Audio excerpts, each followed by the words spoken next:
As Jesus ceased speaking, a dazzling ray of pure white light shot out from the center of the solar part of his body.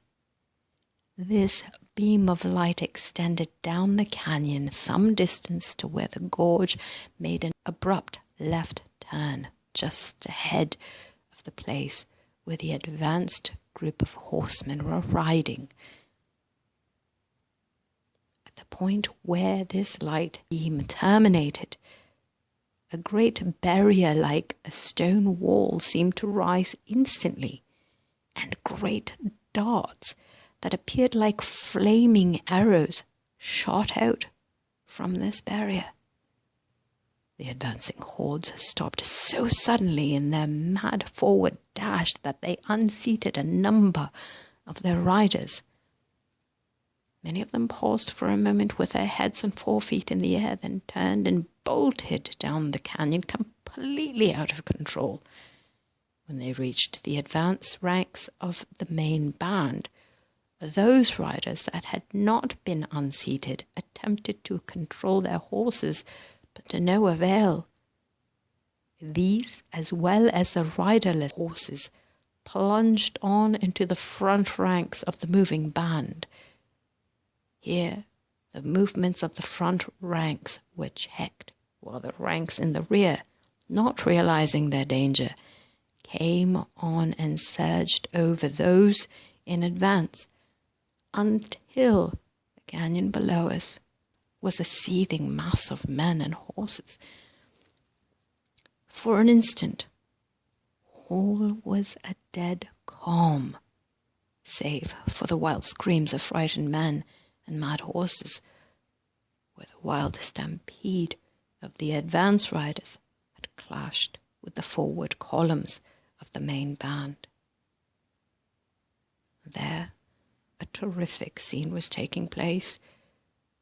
The riderless horses, entirely free from restraining hands, had plunged headlong into and over the advanced ranks, unseating many more men, and they, with their ungoverned mounts, added to the confusion.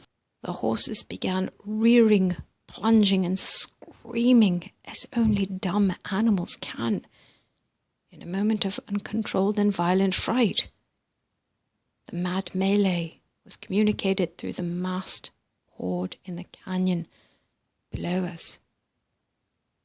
Suddenly we saw men draw their short swords and slash wildly in every direction. Others drew their firearms and began shooting at men and horses in an attempt to clear the way for an escape. It soon developed into a battle of the survival of the fit. It ended in a mad dash for liberty by those who were fortunate enough to escape the shambles, leaving the gorge cluttered with great heaps of dead and wounded men and horses. We hurried down to give what aid we could to the wounded. All of the inhabitants and our friends joined us. Messengers were sent out far and wide for assistance. We worked feverishly through the night until after sun-up the next morning. As rapidly as we were able to extricate the wounded ones from the terrible debris, Jesus and our friends would take them in hand.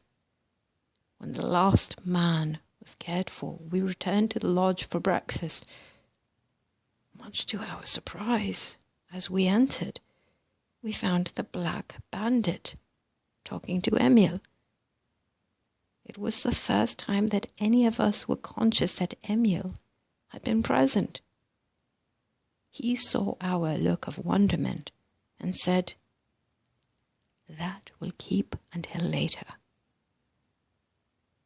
After the meal was finished, we walked outside with the chief, and he told us that Emil and himself had come upon the man seriously wounded and unable to move, as he was held down by his fallen horse.